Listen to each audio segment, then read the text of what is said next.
Padre, en el nombre de Jesús, en esta hora nuevamente estamos delante de tu presencia. Permite, Señor, que tu palabra hable, Dios amado, a nuestro corazón. Sea propicio, Dios, tu Santo Espíritu para ministrar nuestras vidas a través de este precioso pasaje en Éxodo capítulo número 20. Padre, sé tú mismo, mi Señor, ministrando nuestras vidas y háblanos en profundidad, Señor, referente a este gran mandamiento que tu palabra, mi Dios, nos lo va a enseñar en esta hora. Te lo pedimos en el nombre de Jesús y te damos las gracias, mi Señor. Amén y amén. Éxodo capítulo número 20, verso número 13, continuando con los mandamientos de Dios. ¿Qué mandamiento es este? El número sexto. Amén. El sexto mandamiento nos dice: no matarás. Recuerde que el término no ahí es la prohibición, y al hablar de matar habla de no quitar la vida. Ahora, en la Escritura, si bien es cierto, hemos visto por medio de la palabra que muchos crímenes se han desarrollado, el más, diríamos, popular de la Escritura es el primer homicidio que registra la Biblia. Y para ello, ¿verdad?, tendríamos que irnos de manera inicial al primer libro de la Escritura, es decir, al libro del Génesis. Veamos pues, qué nos dice el Señor en este pasaje. Libro del Génesis, primer libro de la Escritura. ¿Sí? Libro del Génesis. En el capítulo número 4 nos declara el Señor. Génesis capítulo número 4. ¿Amén? Verso número 8 nos dice en adelante: y dijo Caín a su hermano. ¿Qué le dijo? Salgamos al campo. Y aconteció que estando ellos en el campo, Caín se levantó contra su hermano Abel, y dice ahí la Escritura, y lo mató. Por su parte, verso 9, ¿qué le dijo Dios a Caín? Y Jehová dijo a Caín: ¿dónde está Abel tu hermano? Y él respondió: no sé, ¿soy yo acaso guarda o responsable de mi hermano? Nos declara el Señor en el versículo número 9 y el 10. Y él le dijo: ¿qué has hecho? La voz de la sangre de tu hermano clama a mí desde la tierra. Ahora, si bien es cierto, en este texto se nos declara el primer crimen que ocurrió, y aun cuando la ley de Dios todavía no había sido publicada, manifestada a los hombres, sí hubo de parte de Dios una advertencia. Recuerde, Dios juntamente nos dice en la palabra, con la prueba o la tentación nos dará la salida. Y Caín, si bien es cierto, era otro hombre, al igual que lo era Abel, su corazón no era conforme al corazón de Dios. La Escritura nos menciona que fue Dios el que le advirtió antes de que cometiera semejante acción. Acompáñeme por favor al mismo libro de Génesis, capítulo número 4, verso número 6. Dice el Señor ahí: entonces Jehová dijo a Caín: ¿por qué te has ensañado o te has levantado? ¿Y por qué ha decaído tu semblante? Recuerden, amado hermano, que el antecedente de ese texto es que la ofrenda de Caín había sido no aceptable hacia la gracia o hacia la presencia de Dios, no así la ofrenda de Abel. Verso número 6. Entonces Jehová dijo a Caín: ¿por qué te has enseñado y por qué ha decaído tu semblante? Verso 7. Si bien hiciereis, ¿no serás enaltecido? Y si no hicieres el bien, el pecado está a la puerta. Con todo esto, a ti será su deseo y tú te enseñorearás de él. Es decir, con todo lo que, si la advertencia que te ha dado, tú tienes la decisión o el libre albedrío de decidir qué es lo que vas a hacer. Si haces lo bueno, recompensa tendrás. si haces lo malo, también serás castigado por esa acción. Amado hermano, ya el desenlace lo conocemos. Ahora, en función de esto, Dios estimó prudente poner como mandamiento el no asesinar, el no quitar la vida. Si bien es cierto, esto es algo muy grotesco, el levantarse contra otra persona y cometer un crimen. Amado hermano, hay quienes en la actualidad lo hacen sin ningún tipo de remordimiento. Bíblicamente, sí, este mandamiento ha sido, no digo cambiado, pero ha sido altamente, sí, trastornado, más bien por el carácter de Jesús a la hora de cotejar un crimen, un asesinato contra una acción, sí, funesta en contra de nuestro prójimo. Y esto sí lo vamos a notar, sí, en esta noche por medio del estudio de la palabra. Amado hermano, sí, el crimen obviamente está totalmente opuesto, sí, a la voluntad de nuestro Dios.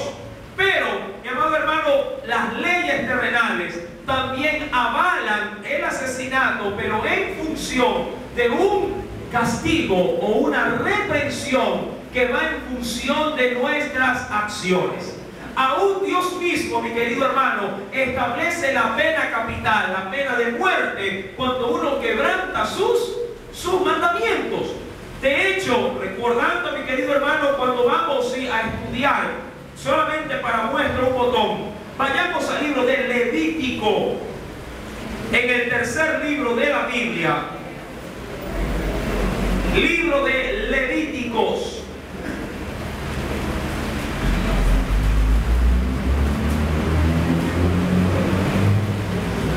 Capítulo número 20, verso número 10, solamente para muestra un botón. ¿A qué clase de pena de muerte o no matarás se refiere el Señor? Mire lo que dice Levítico 20, verso 10. Si un hombre cometiere adulterio con la mujer de su prójimo, el adúltero y la adúltera, indefectiblemente, ¿qué cosa? Ahora, ¿quién llevaba a cabo esa pena o esa sanción? ¿Dios acaso bajaba como un rifle, le amarraba los ojos y le disparaba y decía ¡pum! ¡Muerto! ¿O era el propio hombre que se encargaba de ejecutar la orden de Dios? Obviamente era el hombre, sí, el cual Dios había creado, el que llevaba a cabo dicha sanción o dicha pena de muerte. Amado hermano, si esto estaba registrado de esta manera, entonces, ¿por qué la prohibición? Para poder entender, mi amado hermano, sí, esta situación, deberíamos de encajarnos, diría yo, en la mente de Cristo. ¿A qué se refería el Señor, sí, cuando daba la prohibición del no matar? Acompáñeme al Nuevo Testamento y veamos de una manera mucho más clara, sí, qué es lo que Dios quería normar. En el Evangelio según San Mateo, Evangelio según San Mateo, capítulo número 5,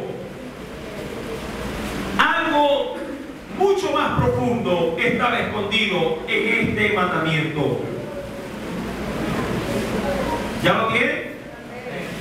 Evangelio de Mateo, capítulo número 5, verso número 21.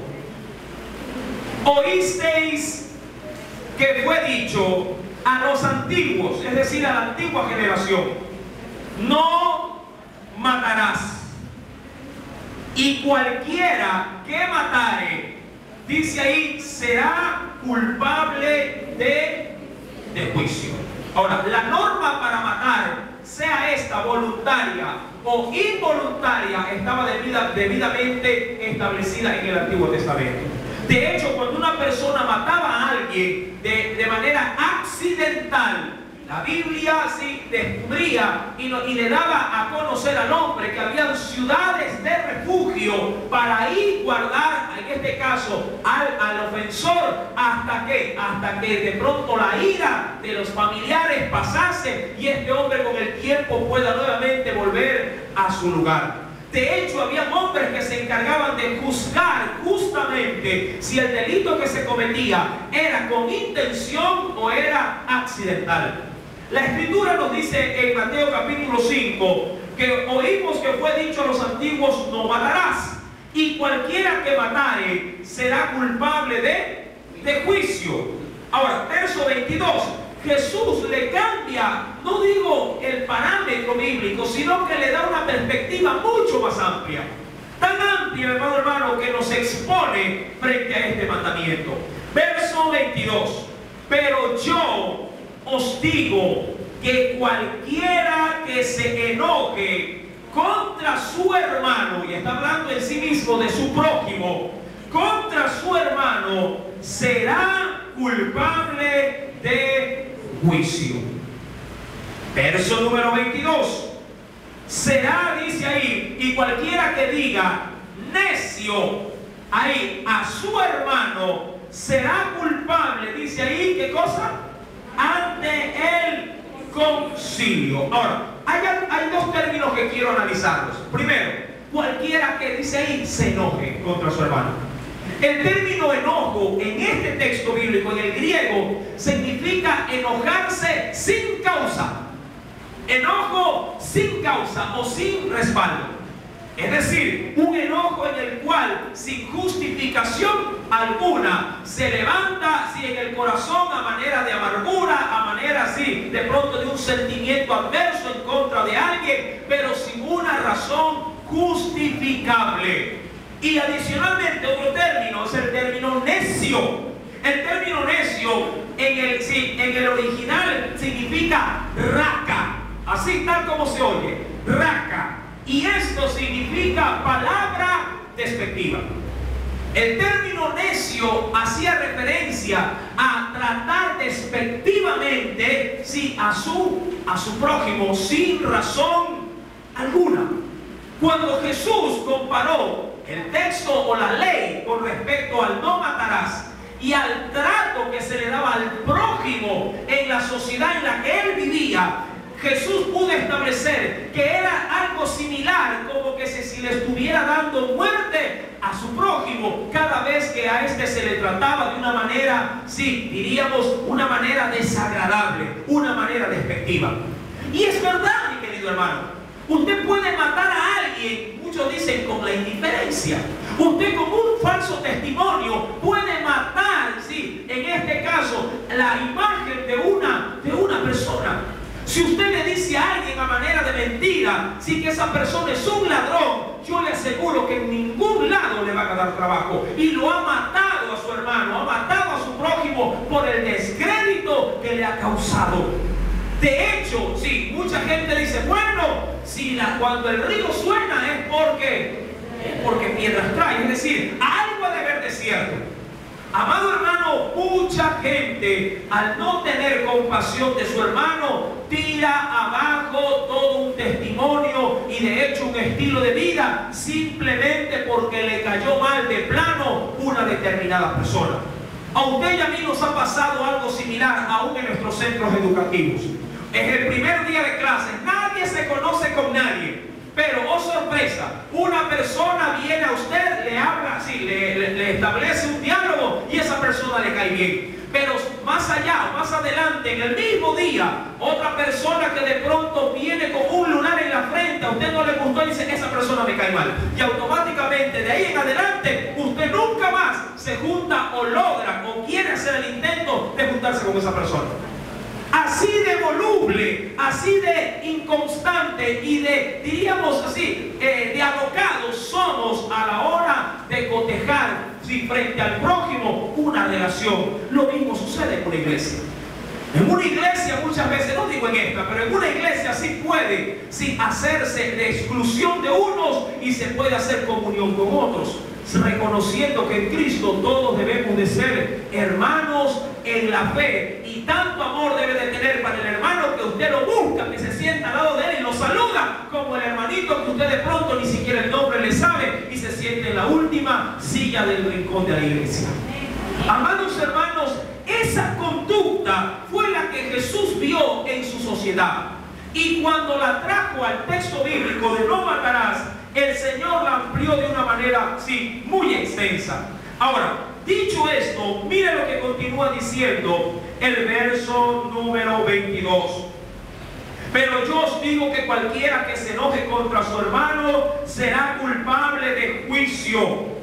Y cualquiera que diga necio a su hermano será culpable ante el concilio. Y cualquiera que le diga fatuo quedará expuesto al infierno de fuego. Ahora, ¿qué podríamos concluir?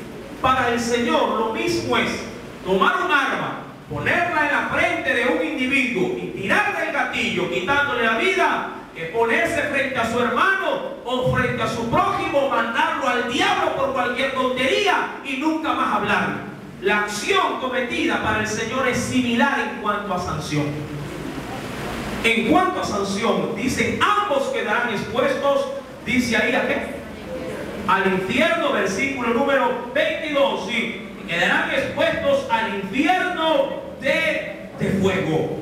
Ahora, verso número 23, nos dice el Señor: por tanto, si traes tu ofrenda al altar y allí te acuerdas de que tu hermano tiene algo contra ti, deja allí tu ofrenda delante del altar y anda, reconcíliate primero con tu hermano y entonces ven y presenta tu ofrenda. Es indudable que el Señor está mirando nuestro corazón antes de lo que nosotros podríamos presentar delante de nuestras manos. Ahora bien, si tenemos en ese sentido, tenemos el parámetro de Jesús y el parámetro de nuestro Dios, tanto en el Antiguo como en el Nuevo Testamento, si vamos a ampliar más el tema de no matarás. Mucha gente aprueba la muerte, sí, de pronto no de una manera tan grotesca como la que se puede ver en un asesinato, en una noticia. Pero ¿qué hay de este tipo de crímenes? ¿Qué hay de aquellos crímenes donde el padre y la madre consienten en que una mujer, su hija, sí, se practique un aborto? ¿Qué hay de estos crímenes? ¿Qué hay, amado hermano, sí, de estas acciones que, si bien es cierto en la Biblia no se registra como prohibición, no abortarás? ¿Verdad que no lo hay? No lo he encontrado, por lo menos. Pero el no matar sobreentiende que incluye, entre otras cosas, no practicarse un aborto. Mucha gente dice: lo que pasa es que él todavía no es un ser vivo. Amado hermano, desde el momento que el espermatozoide, sí, de alguna manera, sí, ¿qué hizo con el óvulo? Lo fecundó, automáticamente nació la vida. Nació la vida. Pero si de una manera, hasta podríamos utilizar un término suave, irresponsable, muchas mujeres se practican, sí, el aborto, dándole muerte, sí, a aquello que Dios le dio vida. Ahora, mucha gente puede, de hecho, sí, puede respaldarse o quisiera respaldarse de cómo se concibió. No, lo que pasa es que fue producto de una violación. Miren que en otros países ya está probado que si alguien quedó embarazada, sí, por medio de una violación, es legal el aborto. Sí, yo sé que hay muchas cosas que son cuestionables. Mucha gente defenderá lo uno y de pronto negará lo otro. O simplemente apoyará a uno y desconcertará al otro. Pero la Biblia es clara. Todo tipo, toda especie de crimen cometido por el hombre es sancionado por el Señor. Amados hermanos, sí, abortos se practican a diario en esta nación y en todos los países del mundo. Cuando el Señor nos dice, vayamos por favor, en la parte de Mateo capítulo número 5, verso número 25, ponte de acuerdo con tu adversario. Miren que estamos hablando bajo el marco referencial de no matarás. Ponte de acuerdo con tu adversario pronto, entre tanto que estás con él. ¿En dónde dice? En el camino. No sea que el adversario te entregue al juez y el juez al alguacil y seas echado dice ahí, a la cárcel. ¿Cuál debería de ser la actitud correcta cuando alguien nos ofende? Ahora, en la gráfica vemos algo particular. ¿Sí? La típica ira de pronto por algún desaire, ¿sí?, realizado. Pero todo esto, el Señor, ¿cómo lo ve si se lo hace contra su hermano o contra su prójimo? Lo ve tal cual como si estuviéramos cometiendo un crimen contra alguien. Y hay cosas más severas, de hecho. ¿Qué hay de aquellas peleas aún que se llevan a cabo dentro del propio matrimonio? Sí, usted dirá, bueno, está bien, con mi prójimo me voy a llevar bien para no ser culpado de nada ante Dios, o para que Dios no me señale por nada. Pero ¿qué hay del prójimo que vive en tu casa? Es decir, tu marido o tu mujer. ¿Cómo tratas a tu mujer? ¿Cómo tratas a tu marido? ¿Lo insultas? ¿Le pegas? ¿Eres mano alzada? ¿Si eres grotesco? Todo esto, mi amado hermano, tiene ante los ojos de Dios, sí, tiene una sanción. De hecho, la Escritura, recuerde lo que nos dice en el versículo número 24. ¿Sí? Perdón, verso número 23. Por tanto, si traes tu ofrenda al altar y allí te acuerdas de que tu hermano tiene algo contra ti, deja allí tu ofrenda delante del altar y anda, reconcíliate primero con tu hermano y entonces ven y presenta, ¿qué cosa? Tu ofrenda. ¿Cuál debería de ser la actitud correcta de un creyente frente a los problemas para no caer en condenación? Sí, tal cual como lo estamos analizando en este sexto mandamiento. Acompáñame a las cartas de Pablo y veamos qué tiene también que decirnos el Señor.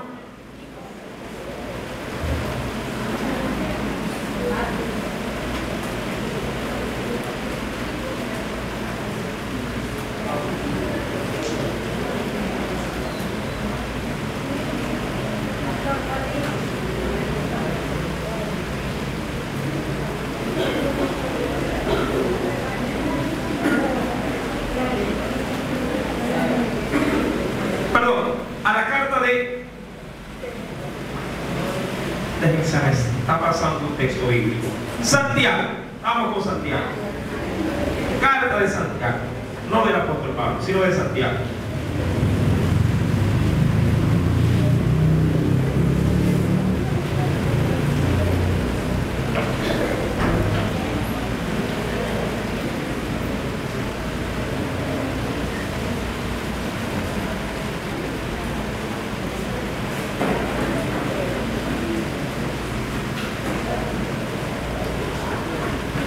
En el capítulo número 4 de Santiago, capítulo número 4 de Santiago, mire lo que nos dice el Señor. Mire que estamos hablando en cuanto a la relación de armonía con nuestro prójimo. Verso número 1.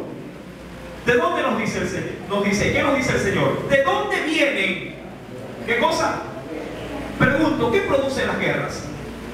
Entre otras cosas, muerte. Amén. Muerte, división, separación. ¿De dónde vienen las guerras y los pleitos entre vosotros? No es de vuestra, ¿qué cosa? De vuestras pasiones, las cuales combaten, ¿en dónde? Y esto es algo muy práctico y sobre todo dentro del matrimonio. ¿Cómo comienzan las peleas en casa? Dígame usted, ¿cómo comienzan los pleitos en casa? Si la esposa quiere algo, el marido dice, no puedo comprártelo, y comenzó el zampelón. Comenzó el problema. Mira lo que nos dice el Señor. ¿De dónde vienen las guerras y los pleitos entre vosotros? Dice, no es de vuestras pasiones. Pregunte, cuando algo te apasiona, cuando algo deseas y anhelas, y te dicen, no lo puedo, no te lo puedo dar, no te lo puedo adquirir. Mire que yo creo que el 80% de los problemas en los matrimonios son la falta de dinero. El 80%. No digo el 100%. Pero la gran mayoría de los problemas que se dan dentro de un hogar, sí, son las peleas a consecuencia de la falta de dinero. Y obvio, si falta dinero, el uno reclama, el otro sí no sabe qué responder, o a su vez no sabe cómo contestar. Si él le responde con A, ella le responde con B, y se armó un pleito. Amado hermano, dice la Escritura en el verso número 1, del capítulo 4, no es de vuestras pasiones las cuales combaten en vuestros miembros. Verso 2, codiciáis y no tenéis. Y miren lo que dice, matáis, pero no quitándole la vida, sino que dice, matáis y ardéis de envidia y no podéis alcanzar. Combatís y lucháis, pero no tenéis lo que deseáis. Y ahí dice, porque no pedís, pero no al marido. ¿A quién le quiere el Señor que tú le pidas? Al Señor. Obvio, el sueldo de tu marido no alcanza. Claro que no alcanza. Pero lo que el Señor te puede dar, si tú le buscas, va a superar el salario de tu marido. Eso sí. Amado hermano, esto simplemente es un breve ejemplo de lo que puede suceder dentro de un hogar, sí, donde también se puede haber una especie de matanza, pero no tanto de personas, sino de sentimientos, de una relación sentimental, emocional, donde muchos de pronto conviven en un mismo techo, pero ambos pueden llegar a ser dos grandes enemigos. Tanto así que pueden pasar años, el uno duerme con los niños, el otro duerme con el otro niño, y así sobrellevan, sí, una relación conyugal. Amado hermano, esto es un prototipo, tal cual como lo dice en el Evangelio de Mateo, de matanza, pero no una matanza física, sino una matanza emocional, una matanza sentimental, donde la relación, mi amado hermano, uno mismo la va deteriorando por no tener en consideración los parámetros de la Escritura. Muchas veces dicen que una palabra pega más fuerte que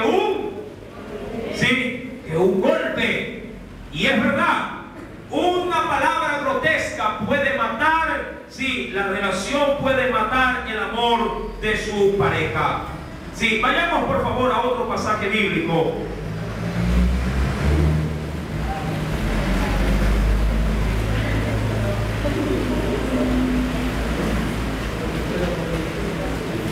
En la primera carta del apóstol Pedro, ¿qué es lo que puede llegar a darle fin a estos crímenes? Primera de Juan, capítulo 4, verso 7. Primera de Juan, capítulo 4, verso 7. Primera de Juan, capítulo 4, verso 7. Primera de Juan, capítulo 4, verso número 7. Amados, amémonos unos a otros, porque el amor es de Dios. Todo aquel que ama es nacido de Dios y conoce a Dios. El que no ama no ha conocido a Dios, porque Dios es amor. ¿Cómo vencer la muerte? ¿Cómo vencer la ira y el odio contra su prójimo, contra su hermano, contra su pareja? Amado, la Biblia nos dice que el amor es el vínculo, sí, que el creyente debe de ejercer para poder vencer el odio, para poder vencer, sí, este parámetro que tanto daño hace y tanto destruye, sí, en las relaciones conyugales. La Escritura nos dice, amados, amémonos unos a otros, porque el amor es de Dios. Todo aquel que ama, ¿cómo es considerado? Como alguien que ha nacido de Dios, conoce a Dios. El que no ama, no ha conocido a Dios. Y pregunto, ¿con quién debo de reflejar el amor? Mucha gente dice, yo amo a Dios, pero eso sí, yo aborrezco a ese que está en mi casa. Tú no puedes bajo ninguna circunstancia proclamar con tus labios de que amas a Dios, pero estás enemistado contra tu esposa, o contra tu marido, o contra el pastor. El amor que tú profesas con tus labios debe de marcar, mi amado hermano, sí, el vínculo de amor con la persona que tú estás viendo. Si tú no logras amar lo que ves, ¿cómo amarás lo que no puedes ver? Recuerda que Dios en esencia, Dios es espíritu y Dios es amor también. ¿Cómo amar al invisible si no puedes llegar a amar a lo que Dios pone delante de ti, que es tu prójimo. Amados, tienes que aprender a amar. Tienes que aprender, como consecuencia secundaria, tienes que aprender también a ¿qué? A perdonar. Acompáñame por favor a la Escritura. Mira lo que nos enseña también nuestro Dios con respecto a este segundo parámetro.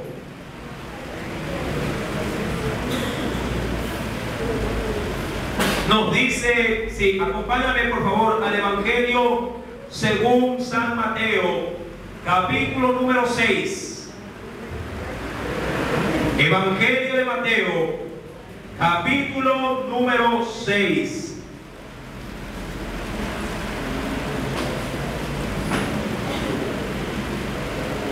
Verso 14 y 15. ¿Qué nos dice el Señor?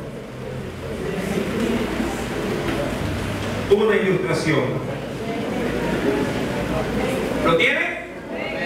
Porque si perdonáis, óyelo bien, si perdonáis a los hombres sus ofensas, ¿cuántas veces usted ha escuchado esta expresión? Que te perdone Dios. Yo no. ¿Verdad? ¿Verdad que lo ha escuchado? Sí, que Dios te perdone. A mí no me vas a pedir perdón. Él te perdone, yo no. Amado hermano, cuidado. Una actitud de esta naturaleza lo expone ante el Señor como un juicio, como que si estuviese matando a su hermano. El Señor no le dice en la palabra, bajo ninguna circunstancia, sí, de que debe de perdonar simplemente a los que no conoce. Usted tiene la obligación en Dios de perdonar tanto al que conoce como al que no conoce. Eso es, tanto al que vive en su casa como al que no vive en su casa.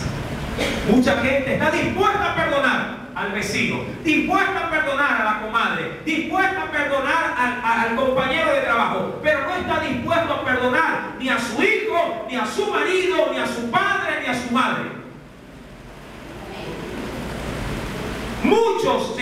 Muchas dificultades espirituales vienen en la vida de los creyentes cuando se guardan rencor, cuando se guarda ira en contra de familia que no han sabido todavía cómo manejar el problema y mucho menos cómo otorgar perdón frente a esa ofensa. La Escritura nos dice en el verso 14, porque si no perdonáis, y ahí no dice a la familia o no dice al prójimo, da un término muy generalizado. ¿Cuál es el término que utiliza el Señor ahí? Porque si no perdonáis a los hombres, es decir, a la humanidad. Si no perdonáis a los hombres sus ofensas, dice ahí, porque si perdonáis a los hombres sus ofensas, os perdonará también a vosotros vuestro Padre Celestial. Mas si no perdonáis a los hombres sus ofensas, tampoco vuestro Padre os perdonará vuestras ofensas. ¿Quieres estar bien con Dios? Está bien con tu prójimo. Y recuerda que tu prójimo, sí, el que está a la mano, es el que está durmiendo contigo en tu dormitorio. Él es tu primer prójimo. Él es la primera persona con quien tú tienes que estar bien, sí, con Él. Porque al estar bien con Él, estarás bien con tu Dios. No puedes, mi amado hermano, pretender recibir de Dios aceptación si no estás bien con la persona que está a tu lado. Recuerda que primero el Señor, para vencer esa muerte que tanto el Señor hoy nos está haciendo referencia, debes de aprender a amar, pero también debes de aprender a perdonar. Y para que pueda haber perdón, debe de también haber olvido de dicha ofensa.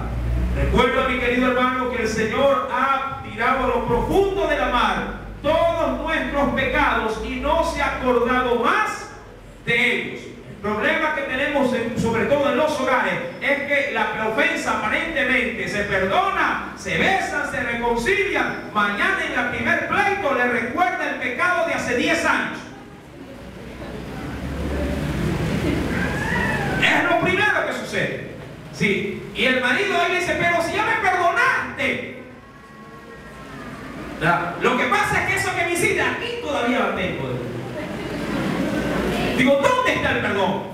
¿Dónde está realmente que se ha podido establecer una relación de armonía y de amor? El perdón debe conllevar también olvido. Amados hermanos, acompáñenme por favor a la Escritura.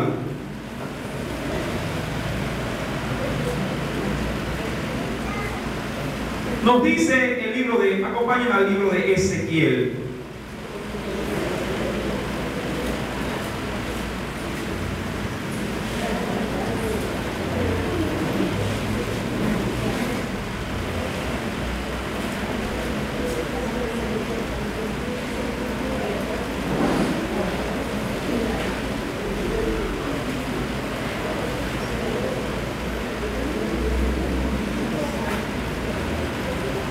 En el capítulo número 33, veamos una referencia.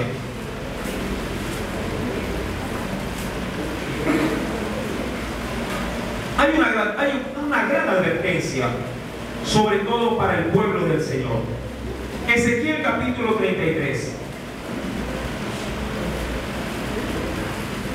El problema es que muchas veces nos confiamos. Capítulo 33. Versículo número 13 en adelante. Considera estas palabras. Dice ahí el Señor: cuando yo le dijere al justo, es decir, en nuestro caso diríamos al cristiano, cuando yo le dijere al justo, de cierto, ¿qué cosa? Vivirás. Y él, confiado en su justicia, hiciere, ¿qué cosa? Iniquidad. Y cuando habla de iniquidad, habla de todo tipo de maldad.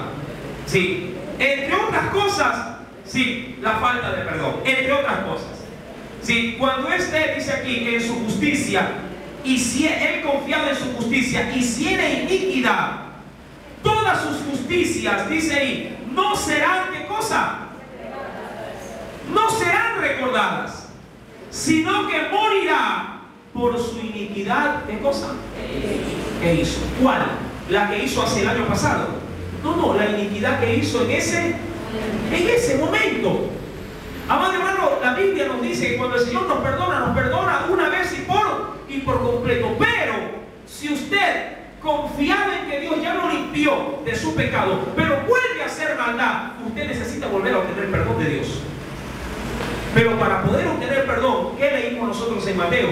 Debemos también de otorgar perdón para ser perdonados. Mire lo que nos dice el Señor, versículo número 14. Y cuando yo le dijere al impío, recuerde que una persona impía es aquella que conoce la voluntad de Dios, pero no la cumple, no la obedece. Y cuando yo dijere al impío, de cierto morirás, si él se convirtiere de su pecado e hiciere según el derecho y la justicia, si el impío restituyere la prenda, devolviere lo que hubiere robado y caminara en los estatutos de la vida, dice ahí, no haciendo iniquidad, vivirá ciertamente y no morirá.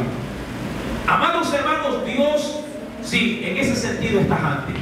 Si tú cometes una ofensa, si tú no puedes llegar a dar perdón, recuerda que tu pecado va a permanecer y es como un prototipo, como de pecado de muerte que le darías a tu prójimo.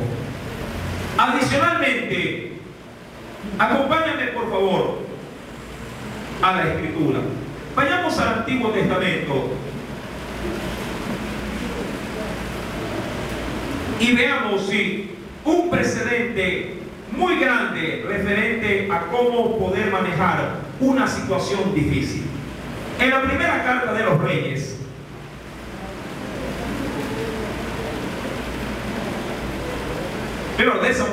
de Samuel, en la primera carta de Samuel, sí, un libro anterior a Reyes, primera, segunda de Reyes, primera de Reyes, vamos por favor, primera de Samuel, primera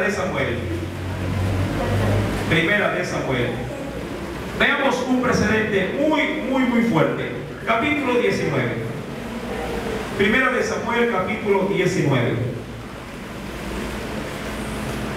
No hay cosa mejor que aprender con ejemplos. Primera de Samuel, capítulo 19. Veamos esta circunstancia. ¿Ya lo tiene? Habló Saúl, el rey Saúl, a Jonatán, era hijo de Saúl, su hijo, y a todos sus siervos para que matasen ¿a quién? Para que matase, dice ahí, a David. Pero Jonatán, hijo de Saúl, dice ahí, amaba a David en gran manera. Ahora, este tipo de amor no es un amor pervertido, como muchos cuando llegan a la Biblia queriendo justificar su pecado, dicen, mira, ahí está, un hombre amando a otro hombre. No, no. Ese amor, sí, de hecho en la Biblia hay 4 formas, sí, en las que se puede manifestar la palabra amor. Si no lo sabe, apúntelo. El primero es el amor ágape. ¿Sí? El segundo es el amor estorge, tal como lo estoy pronunciando. El amor, sí, eros. ¿Cuántos han visto una marca de ropa interior que dice eros? ¿Sí? Y el amor filial o filius. 4 tipos de amor. ¿Sí? Ambas, las 4 frases en la escritura usted las ve o las lee tal cual como se las estoy diciendo, amor. Pero en el griego cada una tiene su propio significado. Por ejemplo, en el amor filial. El amor filial es el amor que usted lo puede encontrar entre amigos, en la familia, por ejemplo. El amigo, sí, el amigo pero de la familia. El primo, el amor que usted puede encontrar entre papá y mamá, el amor que usted puede encontrar entre sobrinos, es el amor filial o el amor fraternal. Hay otro segundo tipo de amor, el amor estorge, es el amor entre amigos. Un amor que no necesariamente se lo encasilla dentro de la familia. Tercero, existe el amor eros, es el amor netamente, sí, sexual. Netamente sexual, es la pura atracción física entre un hombre y una mujer. Pero también está el amor ágape, que es el amor que nos da nuestro Dios. Ahora, cuando la Escritura dice en el versículo número 2, verso número 1, dice aquí, pero Jonatán, hijo de Saúl, amaba a David. Si habla de qué tipo de amor. El amor filial, ¿será acaso? Estorge. Lo amaba como un amigo, casi como un hermano. Versículo número 2. Y dio aviso a David diciendo, Saúl mi padre procura matarte. Por tanto, cuídate hasta la mañana y estate en lugar oculto, dice ahí. ¿Y qué más? Y escóndete. Amado hermano, Saúl llegó a odiar tanto a David que en una oportunidad, estando todos a la mesa comiendo, Saúl alcanzó una lanza que tenía a la mano y se la arrojó a David y lo quiso clavar ahí en la pared. Y este hombre tuvo que salir huyendo. Y de hecho, esta fue una de las tantas advertencias de que este hombre, Saúl, lo quería matar a David. Ahora, en una oportunidad, David se cansó de andar cobijado en la casa del rey, huyó y se fue a esconder en el monte. Pero, oh sorpresa, en una oportunidad, Saúl, diríamos, se presentó delante de David sin que él se diera cuenta, y David bien pudo haberle quitado la vida. Vayamos por favor más adelante en 1 Samuel capítulo 24. Recuerden que Saúl quería matarlo. Ahora, ¿por qué quería matarlo? Sencillo, porque Saúl se había enterado que David había sido ungido por el profeta Samuel para que sea sucesor ¿de quién? De Saúl. Y él, ¿qué decía Saúl? Aquí el único que puede reinar soy yo. Otro rey aquí no hay. ¿Sí? Por eso lo quería matar. 1 Samuel capítulo 24.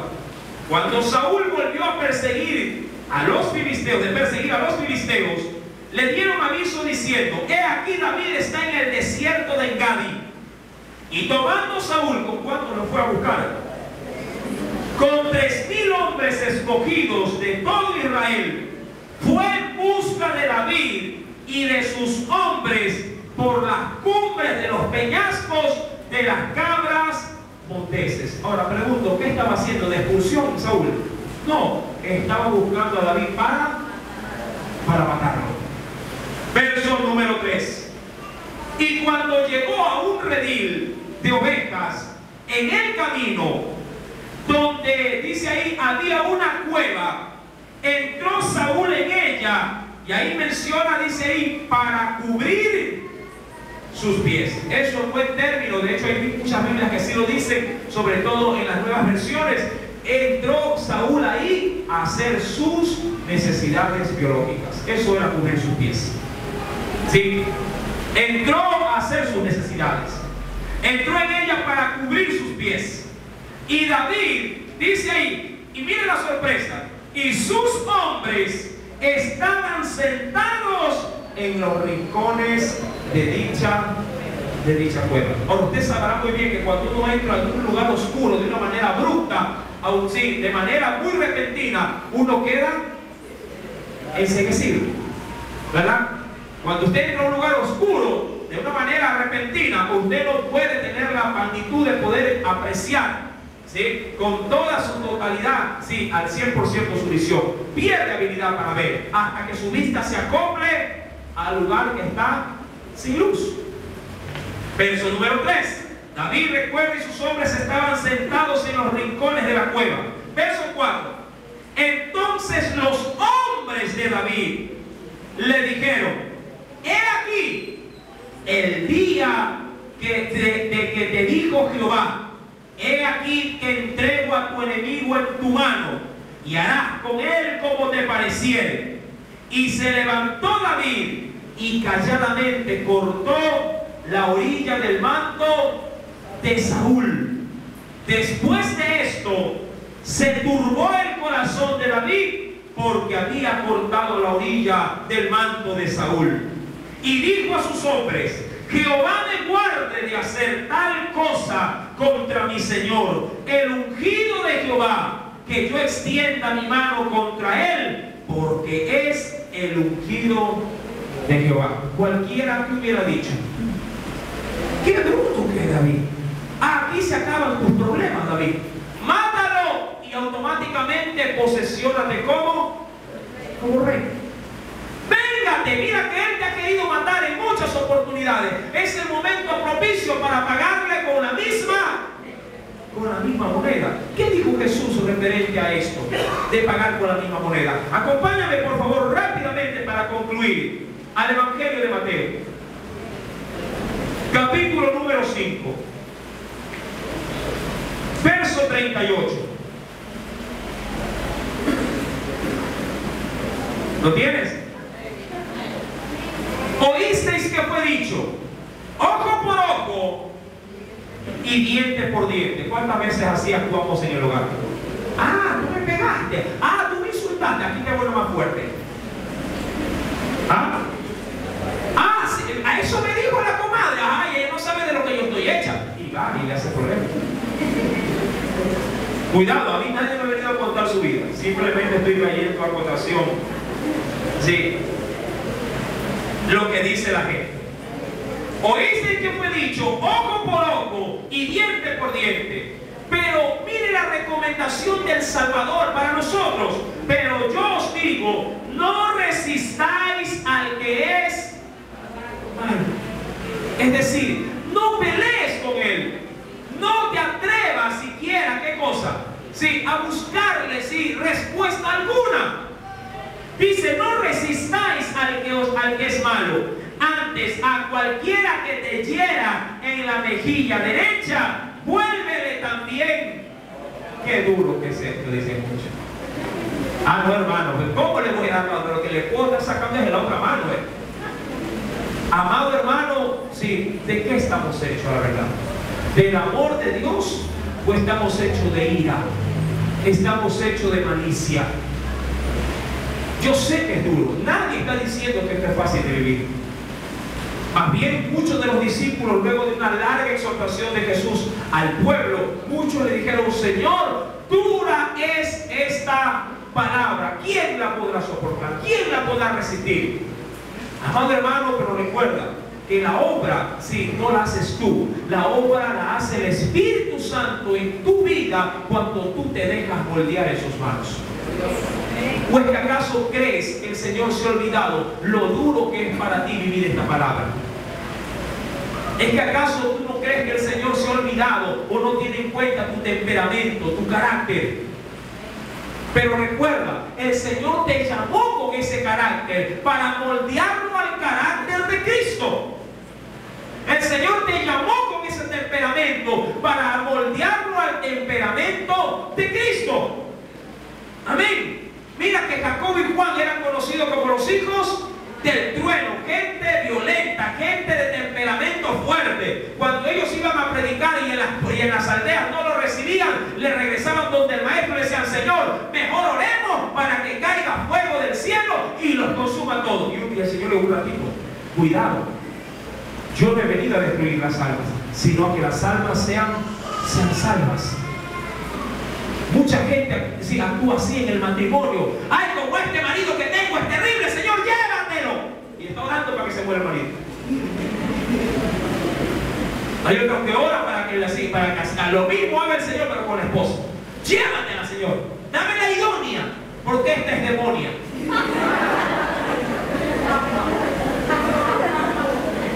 Amados hermanos, Dios no te ha dado una demonia, te ha dado una ayuda idónea. Pero tienes, mi amado hermano, que aprender con el carácter de tu Dios.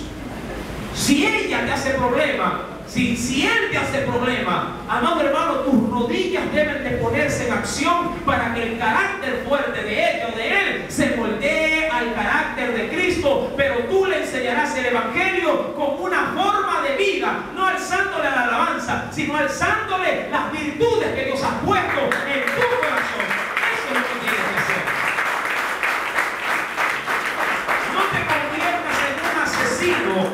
De tu relación, más bien, mi amado hermano, aprende a vencer el mal con el bien. Y termina diciendo el Señor en el versículo número 40: y al que quiera ponerte a pleito. Amén. En el capítulo 5 estamos. A cualquiera que quiera ponerte, dice ahí, a pleito, es decir, a pelea, a contienda. Si tú llegas tranquilo al hogar, tú llegas tranquila hacia tu casa y te está esperando un tigre.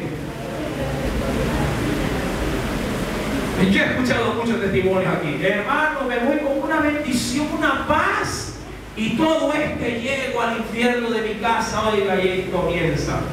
¿No? Mira, ¿cómo manejar esa situación? Mira lo que dice la Biblia.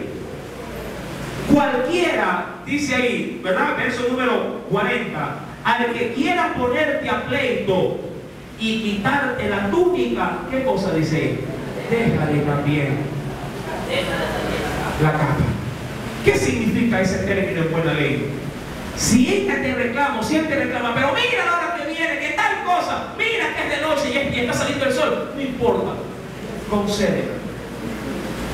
Pierde, mi amado hermano, entre comillas, cede, obviamente con parámetros, con límites, porque no podemos ceder a lo malo, pero sí podemos, mi amado hermano, callar frente a las palabras necias y torpes que bien pudieran estropear tu relación. Una vez a un hombre justo, la mujer, mi amado hermano, de una manera alocada le dijo: maldice a Dios y muérete. ¿De quién estoy hablando? ¿El vio que lo conoce? ¿Qué le dijo el buen Job? Y estaba fregado Job. ¿Qué le dijo? Mujer desgraciada, que te voy a caer a golpe. Así le dijo. ¿Qué le dijo? Te voy a cambiar por otra. ¿Qué le dijo? Me voy de la casa con mi mamá. No.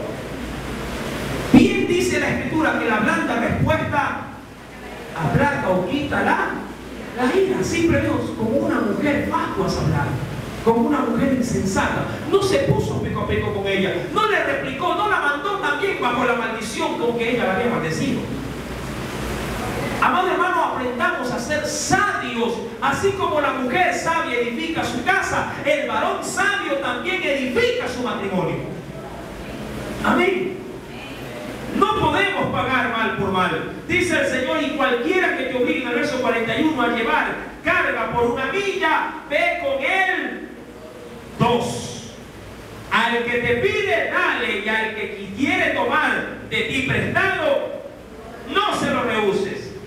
Oísteis que fue dicho: amarás a tu prójimo y aborrecerás a tu enemigo. Pero yo os digo, amad a vuestros enemigos, bendecid a los que os maldicen, haced bien a los que os aborrecen y orad, dice ahí, por los que ultrajan y persiguen.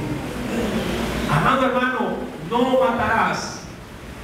Es un precioso mandamiento, pero que no se limita tan solamente a quitarle la vida a otro ser humano. Preocúpate por también darle vida, sí, a aquellos que están a tu lado. No los mates con tu indiferencia, no los mates con tu maltrato, no los mates con esa actitud, mi amado hermano, sí, de contraposición. Más bien, como lo he mencionado con anterioridad, aprende a vencer el mal haciendo el bien. Muestra que tú tienes el carácter de Cristo, porque si Él habita en plenitud en tu vida, amado hermano, Él aún a tus enemigos hará estar en paz contigo, porque eso es promesa de Dios para sus hijos. Que Dios les bendiga, que Dios les guarde. Aleluya. Oremos en favor. Padre, en el nombre de Jesús, te damos gracias, mi Señor, porque nos has permitido por medio de este sexto mandamiento, Señor amado, aprender a hacer el bien con quien lo necesita y aún con quien, oh Dios, muchas veces se presenta delante de mí, Padre, como alguien que se levanta a hacerle daño. Mi Dios, yo sé que es difícil, pero no es imposible. Yo sé, oh Dios, que cuando alguien nos hace daño, y mucho más si esta persona está cercano a mí, el dolor puede ser intenso. Pero aún así, tu palabra, tu Espíritu Santo, me demanda, oh Dios, que yo tengo que vencerme a mí mismo. Tengo que poner mi vida como sacrificio vivo. Padre, que ese sea el culto que yo presente delante de ti, mi Dios. Enséñame a perdonar. Enséñame a olvidar. Enséñame, oh Dios, a no pagar mal por mal. Enséñame, oh Dios, a dar de tu amor aún a mis enemigos. Permíteme, mi Dios, Padre, cuando vaya a mi hogar o cuando se presente la oportunidad, a poner en alto el estandarte de Cristo en mi vida. Te lo pido en el nombre de Jesús y te doy gracias, mi Señor.